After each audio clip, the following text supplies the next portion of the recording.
At 0335 on October 25, 1944, Lieutenant Junior Grade Isadore Kovar stood on the bridge of PT-137, watching a Japanese destroyer slice through the black waters of Surigao Strait. 24 years old, 7 months commanding patrol torpedo boats, 0 capital ships damaged. Vice Admiral Shima's Southern Force had just entered the strait with 2 heavy cruisers, 1 light cruiser, and 4 destroyers, over 40,000 tons of Imperial Japanese Navy steel. Kovar's boat was blind. PT-137's auxiliary generator had failed 3 hours earlier, leaving the 80-foot Elko boat without radar or radio transmission. No way to see targets beyond visual range. No way to coordinate with the other 38 PT boats scattered along the strait. His crew of 12 sat in darkness, relying on moonlight and lightning flashes to spot enemy ships. The night belonged to the Japanese. Admiral Shima's force was racing north to support Vice Admiral Nishimura's battleships in their assault on the American beachhead at Leyte Gulf. If they broke through, 20,000 American troops would face bombardment from 14-inch naval guns at dawn. PT boats had been dying all night.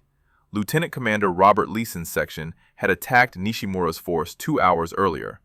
PT-152 had taken a direct hit from destroyer Shigure, killing 1 gunner and setting the boat ablaze. PT-130's radio had been demolished by shellfire. The boats that survived reported the same problem. Japanese destroyers spotted PT boats first, illuminated them with searchlights, then destroyed them with 5-inch guns before the Americans could launch torpedoes. Kovar had already fired once tonight. At 01:15, he'd spotted 2 Japanese destroyers passing south of Panayon Island. He closed to 800 yards, lined up his shot, and launched 1 Mark 8 torpedo. The 21-inch fish ran true for 15 seconds, then porpoised, leaping out of the water like a dolphin before diving deep. The torpedo missed astern. The destroyers never knew PT-137 existed. That was the problem with Mark 8 torpedoes. Designed in 1938, powered by a wet heater engine burning 180 proof grain alcohol mixed with compressed air, temperamental depth control. The torpedoes were supposed to run at 10 feet below the surface. Instead, they ran shallow or deep, depending on water temperature, manufacturing tolerances, and luck. PT boat crews called them swimming slot machines. The United States Navy had built 326 Elko 80-foot PT boats by October 1944. Wooden hulls made of 2-inch mahogany planks, 3 Packard 12-cylinder engines producing 4,500 horsepower total. Top speed, 41 knots in calm seas. Armed with 4 Mark 18 torpedo tubes, 2 twin 50-caliber machine gun turrets, 1 20mm Oerlikon cannon, and depth charges. Crew complement: 3 officers, 14 enlisted men, though most boats operated with 12 to 14 total. But the torpedoes were the weapons that mattered. Each Mark 8 weighed 2,215 pounds and carried 466 pounds of Torpex explosive, 50% more powerful than TNT. A single hit could cripple a cruiser or sink a destroyer. The problem was getting hits. Mark 8 torpedoes had a documented failure rate of 30%. Some ran circular, some sank to the bottom, some exploded prematurely. The ones that worked had to be launched from less than 1,000 yards, close enough that Japanese searchlights could blind PT boat crews and 5-inch shells could tear wooden hulls apart. Kovar watched the destroyer's silhouette sharpen against the darkness. The Japanese ship was heading south, running at 20 knots, no zigzag pattern. Probably damaged or separated from Admiral Shima's main force. A straggler. If you want to see how Kovar's blind torpedo shot turned out, please hit that like button. It helps us share these forgotten stories with more people. And please subscribe. Back to Kovar. He had 3 torpedoes remaining, range closing to 900 yards. The destroyer hadn't spotted PT-137 yet.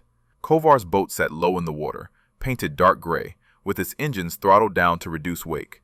The Japanese lookouts were scanning north, watching for threats from Admiral Oldendorf's battle line. Kovar made his decision. He ordered his crew to battle stations without speaking, using hand signals in the darkness. Torpedo Man Second Class checked the tubes. Gunners swung their 50-caliber turrets to cover the destroyer's searchlights. Enginemen stood ready to run the Packards to full power for the escape. 900 yards. Kovar centered the destroyer in his sight. His thumb moved to the torpedo launch trigger. He had one shot. If the Mark 8 ran true, he might damage a destroyer. If it ran deep or shallow, he'd launched $1,500 worth of explosives into empty water.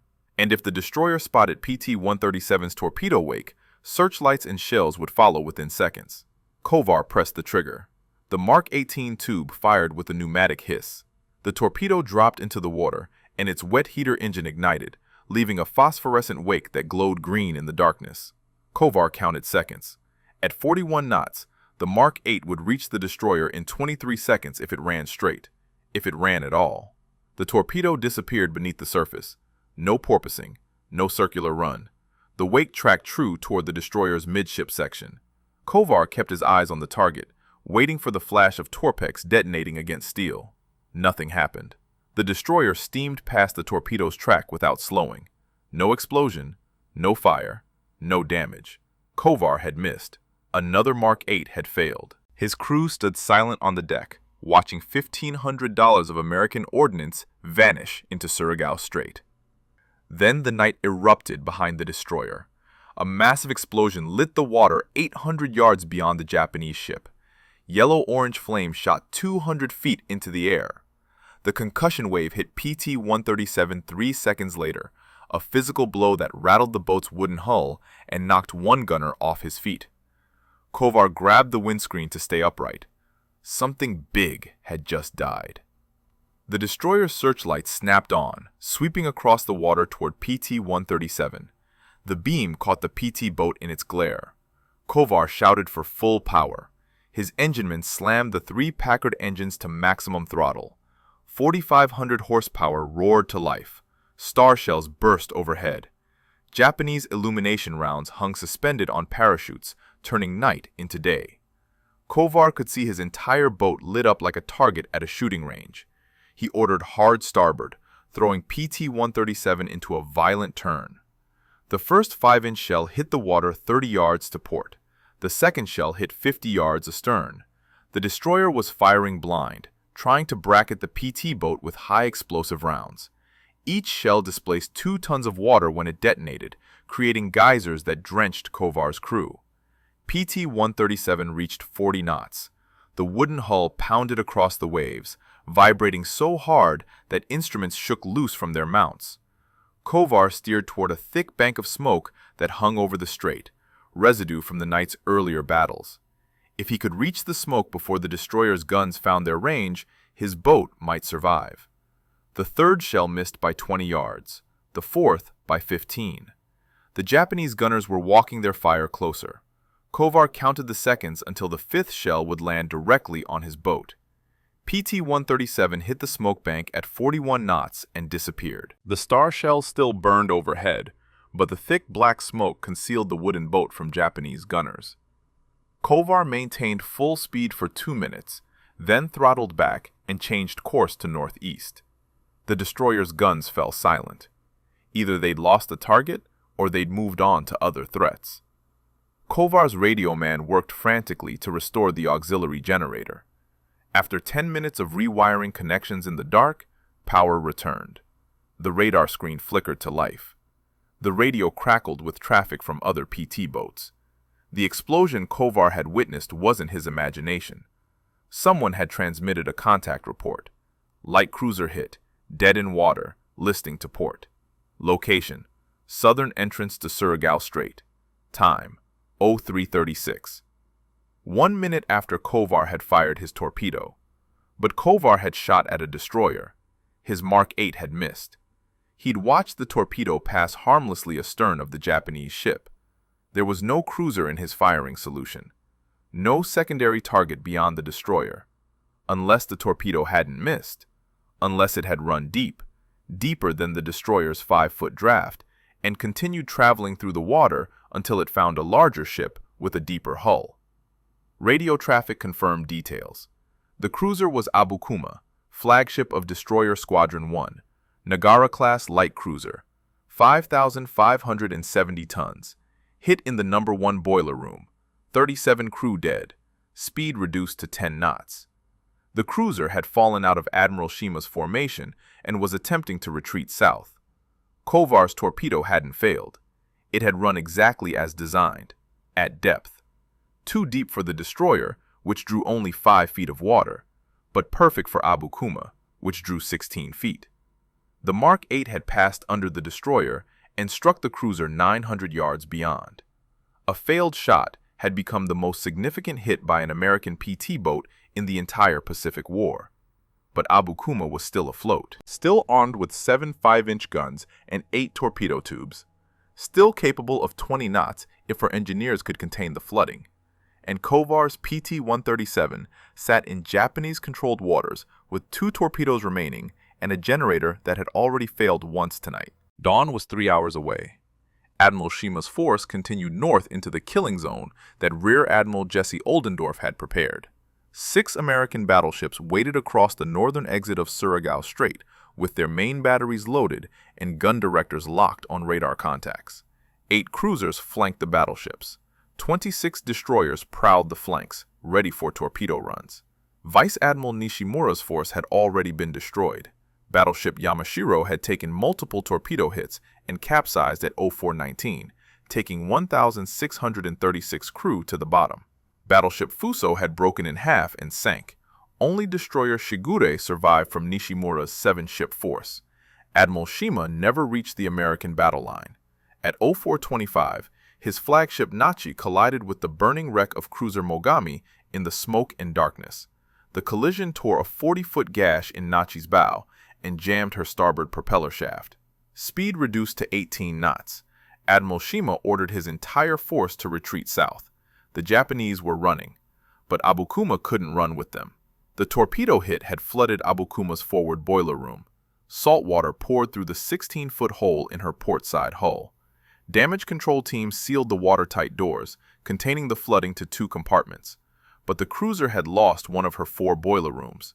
1/4 of her power plant was gone. Her bow settled 4 feet deeper in the water, creating drag that further reduced speed. Captain Hanada Takuo fought to save his ship. His engineers rerouted steam from the 3 remaining boilers. Pumps worked continuously to control flooding. Repair crews welded steel plates over smaller hull fractures. By 0445, 90 minutes after the torpedo hit, Abukuma's speed had increased from 10 knots to 20 knots. Not enough to keep pace with Admiral Shima's heavy cruisers, but enough to escape Surigao Strait before American battleships could range her with their 14-inch guns. Abukuma turned south at 0500, following destroyer Ushio through the smoke-filled strait. The cruiser was down at the bow, listing 3 degrees to port, but she was under her own power. Captain Hanada ordered his crew to jettison unnecessary weight. 50 caliber machine gun ammunition went overboard. Spare parts followed. Anything that wasn't essential for keeping Abukuma afloat and armed. PT boats shadowed the retreating Japanese ships. Lieutenant Commander Robert Leeson's PT-134 reported Abukuma's position at 0600. The cruiser was making 20 knots south, trailing oil, but still dangerous. Her 7 5.5-inch guns remained operational. Her torpedo tubes were loaded. American PT boats that attempted close approaches were driven off by accurate defensive fire. By 0630, Abukuma had cleared Surigao Strait and entered the Mindanao Sea. The cruiser turned west toward Dapitan, a small port on Mindanao's northern coast where emergency repairs could be attempted. Captain Hanada calculated arrival time at 1400 hours. 8 hours to reach safety. 8 hours to keep his ship from sinking. The Battle of Surigao Strait ended at 0700 on October 25th. The Imperial Japanese Navy had lost 2 battleships, 3 destroyers, and suffered heavy damage to 3 cruisers. American losses: 1 PT boat sunk, several damaged. It was the last battleship engagement in naval history and a complete American victory. But the battle wasn't finished for Abukuma. The cruiser had survived the torpedo hit. She'd escaped the strait.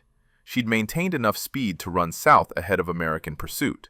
Captain Hanada had kept his crew disciplined and his ship functional despite catastrophic damage. Abukuma reached Dapitan Harbor at 1430 hours on October 25th.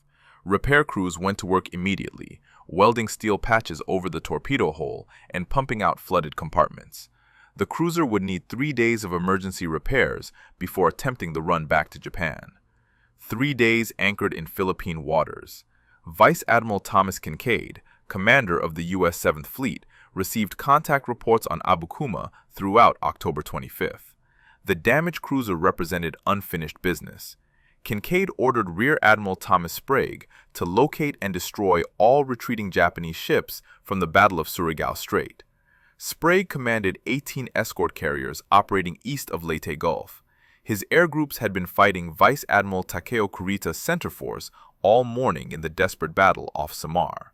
But by afternoon, Kurita had retreated. Sprague's aircraft were available for search and strike missions. At 1500 hours on October 25th, Sprague dispatched scout aircraft to locate Admiral Shima's retreating force. The search pattern covered waters from Surigao Strait west to the Sulu Sea. Priority target: damaged cruisers attempting to reach safe harbors. Abukuma sat in Dapitan Harbor with her engines shut down for repairs. No air cover, no destroyer screen, just one escort, destroyer Ushio, and repair crews working frantically to patch a 16-foot hole below the waterline. October 26th dawned clear. Perfect weather for carrier aircraft. Perfect hunting conditions for American dive bombers searching for crippled Japanese ships. 17 Grumman TBM Avenger torpedo bombers from Rear Admiral Sprague's escort carriers found Admiral Shima's force at 0900 on October 26th. The American aircraft spotted heavy cruisers Nachi and Ashigata steaming west at 25 knots, screened by 4 destroyers. The cruisers were undamaged and combat-capable, defending themselves with concentrated anti-aircraft fire. The Avengers attacked but scored no hits. Shima's main force would escape. But the scout aircraft had also spotted something else. Radio transmission at 0915. Crippled cruiser anchored in harbor. Coordinates matching Dapitan. Ship identification: Nagara-class light cruiser. Estimated 5,000 tons. 1 destroyer escort. No air cover. The cruiser sat dead in the water with visible damage to her bow section. The 13th Air Force received the contact report at Clark Field on Luzon.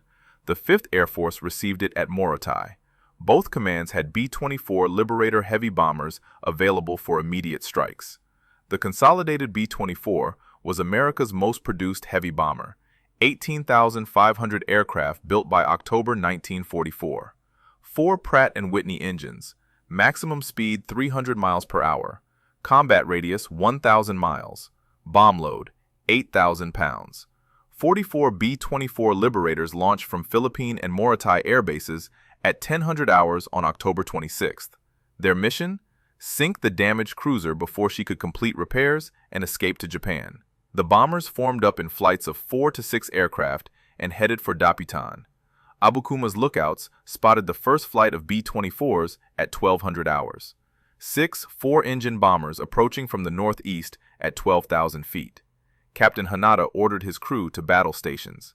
The cruiser's anti-aircraft batteries consisted of 4 twin-mount Type 96 25mm guns and 10 single-mount 25mm guns. 38 barrels total. Effective range, 3,000 feet. The guns were designed to defend against dive bombers attacking from 6,000 feet or below. They were nearly useless against level bombers attacking from 12,000 feet. Destroyer Ushio added her anti-aircraft fire, another 4 twin-mount and 4 single-mount 25mm guns. But Ushio was a Fubuki-class destroyer built in 1929. Her anti-aircraft armament was inadequate for 1944 aerial warfare. The first flight of B-24s approached from the northeast. Each bomber carried 12 500-pound general-purpose bombs, 72 bombs falling from 12,000 feet. The bombardiers used Norden bomb sights, calculating for wind speed, altitude, and target motion. Abukuma couldn't maneuver. The cruiser sat anchored with her engines offline for repairs. The first bombs fell at 12:07. Captain Hanada watched them drop, small black dots growing larger as they accelerated downward. The bombs took 22 seconds to fall from 12,000 feet, 22 seconds to track their trajectory and realize his ship had no escape. 3 bombs hit Abukuma. The first struck near the stern, penetrating the deck and detonating inside the after engine room. The explosion killed 14 engineers and destroyed the cruiser's starboard propeller shaft. The second bomb hit amidships, blowing a 20-foot hole through the main deck and igniting aviation fuel stored for Abukuma's Type 94 reconnaissance floatplane. Fire spread through 3 compartments. The third bomb struck forward, detonating in the crew quarters and killing 31 sailors. Abukuma was dying. 3 direct hits from 500-pound bombs had opened her hull in multiple locations. The fires couldn't be controlled. The flooding couldn't be stopped. Captain Hanada knew his ship had minutes remaining. More B-24s appeared. Second flight, third flight. The American bombers circled Dapitan Harbor, lining up for follow-up attacks. They could see Abukuma burning and listing. They could see crew abandoning ship. But the mission called for confirmation of sinking, not just damage. The second wave dropped 48 more bombs. 4 additional hits struck the doomed cruiser. 1 bomb detonated in the forward magazine, where Type 93 long-lance torpedoes were stored. The torpedo warheads contained 1,080 pounds of explosives. When the bomb hit triggered a sympathetic detonation, the explosion tore Abukuma's bow completely off. The cruiser lurched forward, her severed bow section sinking immediately. The stern section rose out of the water, propellers exposed to air. Abukuma's hull broke in half amidships. Both sections began their final plunge. Captain Hanada gave the order to abandon ship at 12:25. The crew had 18 minutes to get off a ship that was breaking apart and sinking. 330 men remained alive. They jumped into Dapitan Harbor and swam toward destroyer Ushio, which maneuvered to pick up survivors. Abukuma disappeared at 12:42 on October 26, 1944. 1 day and 9 hours after Lieutenant Junior Grade Isadore Kovar's torpedo had struck her in the darkness of Surigao Strait. 250 crew died, 37 in the torpedo hit, the rest in the bombing. Destroyer Ushio rescued 283 survivors, including Captain Hanada. The B-24s returned to their bases, reporting 1 Nagara-class cruiser sunk. Lieutenant Junior Grade Isadore Kovar returned to base at Tacloban, Leyte, on October 26th. His after-action report documented 1 torpedo fired at a Japanese destroyer at 03:35 on October 25th. Target: destroyer. Estimated 1,500 tons. Result: miss astern. No observed hits. No confirmed damage. Kovar didn't claim to have struck Abukuma. He'd watched his torpedo pass under the destroyer.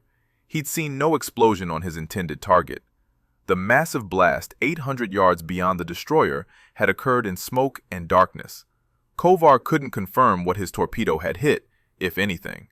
39 PT boats had operated in Surigao Strait that night. They'd launched dozens of torpedoes at Japanese ships. Multiple boats reported explosions. Multiple boats claimed possible hits. The chaos of night combat, with radar failures, radio failures, smoke, and Japanese star shells, made accurate observation nearly impossible. Commander Selman Bowling commanded Motor Torpedo Boat Squadron 21. He faced a puzzle when reviewing after-action reports from the Battle of Surigao Strait. Several PT boat crews claimed hits on Japanese warships. Some claims overlapped. Some contradicted each other. The darkness, rain squalls, and confusion caused by enemy gunfire made precise observation impossible. Bowling noted that stated times in the action reports might be wrong by 15 to 30 minutes.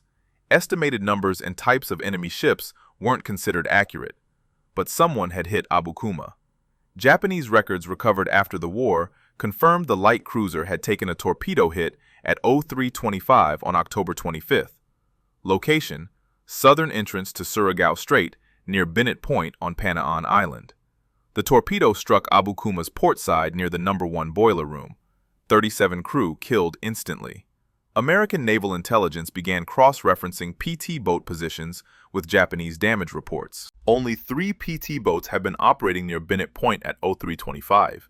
PT-134, PT-132, and PT-137.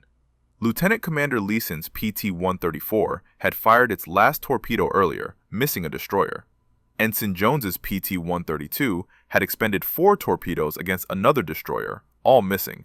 That left PT-137. Kovar's report documented firing 1 torpedo at 03:35, 10 minutes after the Japanese recorded Abukuma's torpedo hit. But Kovar had noted that his boat's chronometer might be inaccurate.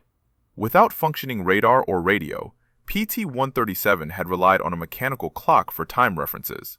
The 10-minute discrepancy fell within normal clock error. The firing position matched. PT-137 had been 900 yards from a destroyer heading south near Panaan Island.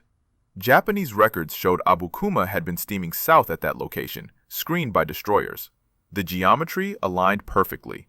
Kovar's torpedo had been aimed at a destroyer in the foreground. It ran deep, passed under the destroyer's shallow draft, and continued until it struck Abukuma's deeper hull 900 yards beyond. The United States Navy officially credited Lieutenant Junior Grade Isadore Michael Kovar and PT-137 with sinking IJN Abukuma. The confirmation came months after the battle, following detailed analysis of American action reports and captured Japanese records. Abukuma became the largest warship whose destruction was credited primarily to an American PT boat. The 5,570-ton cruiser displaced more than any other capital ship sunk by PT boat torpedo attack in the Pacific War. Previous PT boat successes had been against destroyers, destroyer escorts, and smaller craft. No American PT boat had ever destroyed a light cruiser before Kovar's accidental hit. The Navy Cross was awarded to Lieutenant Junior Grade Isadore Michael Kovar for extraordinary heroism during the Battle of Surigao Strait. The citation recognized his aggressive attack against superior enemy forces under intense fire. Kovar had closed to 900 yards of Japanese warships without radar or radio, launched a torpedo under starshell illumination, and escaped under 5-inch gunfire. The accidental nature of his hit wasn't mentioned in the citation. The Navy Cross recognized courage and tactical execution, not luck. 326 Elco 80-foot PT boats served in World War II. They conducted thousands of patrols in the Pacific and European theaters. They rescued downed pilots. They raided enemy supply lines. They fought Japanese destroyers and German E-boats. They evacuated General Douglas MacArthur from Corregidor. They carried Army Rangers on covert raids. They sank enemy barges, sampans, and small craft by the hundreds. But only one PT boat destroyed a 5,000-ton cruiser. Only one PT boat fired a torpedo that ran under the intended target and struck a capital ship beyond. Only one PT boat commander earned a Navy Cross for a shot he believed had missed. PT-137 survived the war. The boat continued combat operations in the Philippines through early 1945, conducting 53 more patrols after the Battle of Surigao Strait. Lieutenant Junior Grade Kovar remained in command through March 1945 before rotating back to the United States. The Mark 8 torpedo that struck Abukuma represented manufacturing lot 237, produced at the Naval Torpedo Station in Newport, Rhode Island, in August 1944. Serial number 11847. Cost to manufacture, $1,500. Value of the target destroyed, estimated $40 million in 1944 currency. That torpedo had a problem. It ran deep. The Mark 8 torpedo had been designed to run at 10 feet below the surface. Depth control was managed by a hydrostatic valve connected to horizontal rudders. As the torpedo traveled through water, pressure sensors measured depth and adjusted the rudders to maintain the preset running depth. In theory, the system was reliable. In practice, water temperature variations, manufacturing tolerances, and mechanical wear caused depth control failures in 30% of Mark 8 torpedoes. Cold water increased density, making torpedoes run shallow. Warm water decreased density, making them run deep. The tropical waters of Surigao Strait registered 78 degrees Fahrenheit on October 25, 1944, warm enough to affect torpedo buoyancy by 2 to 3 feet. Manufacturing variations added another layer of unpredictability. Each Mark 8 torpedo contained 2,827 individual parts machined to tolerances measured in thousandths of an inch. A hydrostatic valve spring compressed 0.005 inches too much would cause the torpedo to run 3 feet deeper than designed. A rudder hinge with 0.003 inches extra play would create a 2-degree angle that sent the weapon diving. Serial number 11847 had both problems. Post-war analysis of similar torpedoes from manufacturing lot 237 revealed consistent depth control issues. The lot had been produced during a period when Newport Naval Torpedo Station was running 3 shifts to meet wartime demand. Quality control inspections were abbreviated. Acceptance testing was reduced from 12 test firings per lot to 6. The torpedo that struck Abukuma ran at approximately 15 feet below the surface, 5 feet deeper than designed, deep enough to pass completely under the Japanese destroyer's hull.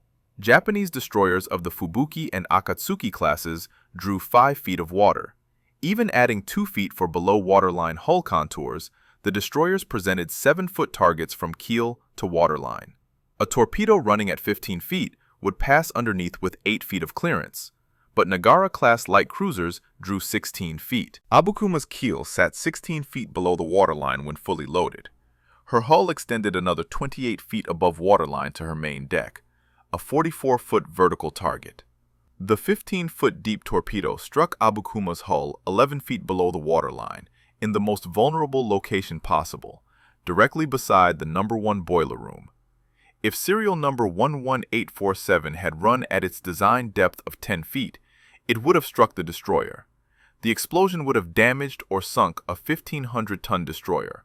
A valuable kill, but not a strategic impact. One destroyer more or less wouldn't have affected Admiral Shima's decision to retreat.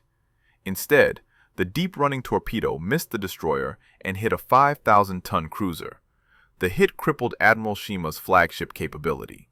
Abukuma served as command ship for Destroyer Squadron 1, coordinating movements of 4 destroyers in the formation. When the cruiser fell out of formation, Admiral Shima lost his destroyer coordination platform. The subsequent collision between cruiser Nachi and cruiser Mogami occurred partly because Abukuma wasn't in position to relay course change orders to the formation. The torpedo's defect had strategic consequences. A weapon that failed to perform as designed achieved better results than a weapon working correctly would have accomplished. The United States Navy had spent 6 years developing depth control systems for Mark 8 torpedoes. Engineers had tested hundreds of prototypes. The Bureau of Ordnance had invested millions of dollars in hydrostatic valves, pressure sensors, and control mechanisms. All of that engineering effort was defeated by manufacturing variations measuring thousandths of an inch. But those manufacturing variations saved PT-137. If Kovar's torpedo had run at 10 feet and struck the destroyer, the explosion would have alerted every Japanese ship in the formation. Searchlights would have found PT-137 within seconds. 5-inch guns from 4 destroyers would have concentrated fire on 1 wooden boat. PT-137 displaced 56 tons. A single 5-inch shell carried 70 pounds of high explosive. 2 or 3 hits would have sunk the PT boat. The deep-running torpedo gave Kovar different results. The destroyer never knew it had been targeted. The explosion 900 yards behind the destroyer looked like a different PT boat's attack. Japanese searchlights swept in the wrong direction. PT-137 escaped because its torpedo missed the intended target. Kovar survived because his weapon malfunctioned. His crew lived because a hydrostatic valve spring was compressed 0.005 inches too much at Newport Naval Torpedo Station in August 1944. 12 men owed their lives to a manufacturing defect. The United States Navy never corrected the Mark 8 torpedo's depth control problems. By late 1944, the Bureau of Ordnance had shifted focus to the Mark 13 aircraft torpedo and the Mark 14 submarine torpedo. PT boat torpedoes received lower priority. Manufacturing Lot 237 continued in service through the end of the war. Hundreds more Mark 8 torpedoes ran deep, missed their targets, or achieved unexpected hits. No one ever thanked the factory worker at Newport who compressed that spring 0.005 inches too much. No one knew which worker it was. But that unknown error saved 12 American lives and sank a 5,000-ton cruiser. Sometimes, the difference between success and failure measures thousandths of an inch. Lieutenant Junior Grade Isadore Michael Kovar left active duty in August 1945, 2 weeks after Japan surrendered. He returned to civilian life in the United States. No interviews, no memoirs, no publicity tours. The Navy Cross recipient who sank the largest warship ever credited to a PT boat disappeared from public record. While other PT boat commanders became famous, John F. Kennedy, John D. Bulkley, Kovar remained unknown. The contrast was stark. Lieutenant Commander John Bulkley received the Medal of Honor for evacuating General Douglas MacArthur from the Philippines in March 1942. He became a national hero. Hollywood made a movie about his exploits. Bulkley gave speeches, attended ceremonies, and remained a public figure for decades. Lieutenant Junior Grade John F. Kennedy commanded PT-109 when it was rammed by Japanese destroyer Amagiri in August 1943. Kennedy saved his crew by swimming for hours while towing a wounded sailor. He became President of the United States 19 years later. PT-109 became the most famous patrol torpedo boat in history. But Kovar sank a cruiser, a 5,000-ton warship with a crew of 500, the most significant combat achievement by any PT boat commander in terms of tonnage destroyed, and history forgot him. Part of the reason was timing. Kovar's action occurred during the Battle of Leyte Gulf, the largest naval battle in history. 4 separate engagements occurred simultaneously across 500 miles of ocean. The battle off Samar, where escort carriers and destroyers fought Japanese battleships, dominated headlines. The sinking of one Japanese cruiser by a PT boat torpedo barely registered in the flood of battle reports. Part of the reason was the accidental nature of the hit. The Navy Cross citation credited Kovar with extraordinary heroism under fire. It didn't mention that his torpedo had missed the intended target. It didn't explain that a manufacturing defect had caused the unexpected hit. Military citations avoid mentioning luck or accidents, focusing instead on courage and tactical skill. And part of the reason was Kovar himself. After the war, he chose obscurity. No book deals, no documentary interviews. He let Kennedy and Bulkley have the spotlight, while he returned to whatever civilian life he'd built before December 1941. The United States Navy decommissioned its last operational PT boat in 1946. The wooden vessels had served their purpose. Radar-equipped destroyers and destroyer escorts could perform PT boat missions more effectively. Jet aircraft could attack enemy shipping faster than PT boats could reach targets. The era of wooden motor torpedo boats ended with World War II. Most PT boats were destroyed immediately after the Japanese surrender. The Navy burned them, sank them, or sold them as scrap lumber. Out of 326 Elco 80-foot boats built, fewer than 12 survived into the 21st century. Most survivors sit in museums, preserved as examples of wartime innovation and the courage of their crews. PT-137 was not among the survivors. The boat was scrapped in 1946 at Samar, Philippines. The wooden hull was disassembled. The 3 Packard engines were removed and sent to depot maintenance facilities. The Mark 18 torpedo tubes were salvaged for parts. Nothing remained of the boat that fired the most significant torpedo shot in PT boat history. No memorial exists for PT-137. No museum display commemorates the accidental hit that crippled Abukuma. The National Museum of the Pacific War in Fredericksburg, Texas, has PT boat exhibits, but PT-137 isn't mentioned. The PT Boat Museum in Fall River, Massachusetts, preserves PT-796 and PT-617, but has no artifacts from PT-137. The only physical evidence of PT-137's achievement is underwater. Abukuma's wreck lies in 40 feet of water off Negros Island in the Philippines. Sport divers occasionally visit the site. The cruiser's bow section, blown off by the torpedo magazine explosion, sits 200 yards from the stern section. The hull is heavily corroded. Tropical marine life has colonized the wreck. In another 50 years, the ship will be unrecognizable. But the story remains. A 24-year-old officer commanded a blind PT boat through enemy-controlled waters. He fired a defective torpedo at a destroyer. The torpedo missed. It ran deep. It struck a cruiser he didn't know was there. The cruiser sank. 250 Japanese sailors died. The officer received the Navy Cross and disappeared into history. The mock torpedo, the failed shot, destroyed 5,570 tons of Japanese steel.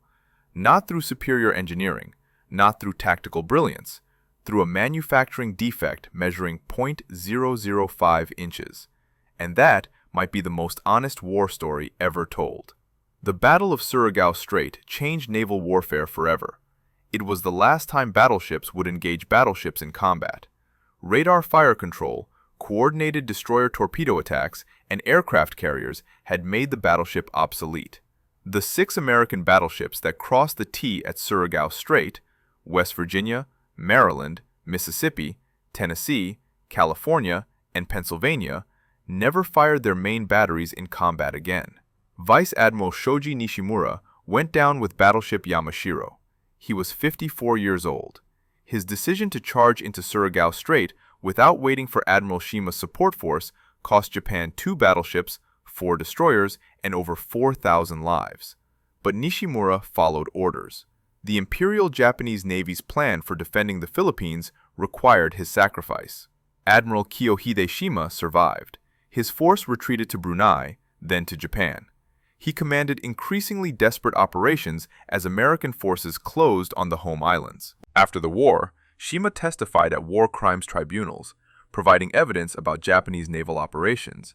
He died in 1973 at age 76. Destroyer Ushio survived the entire war. The ship that rescued 283 survivors from Abukuma continued operations through August 1945. Ushio was the only Japanese destroyer from the Pearl Harbor attack force still afloat when Japan surrendered. The ship was scrapped in 1947. Abukuma had participated in the attack on Pearl Harbor on December 7, 1941.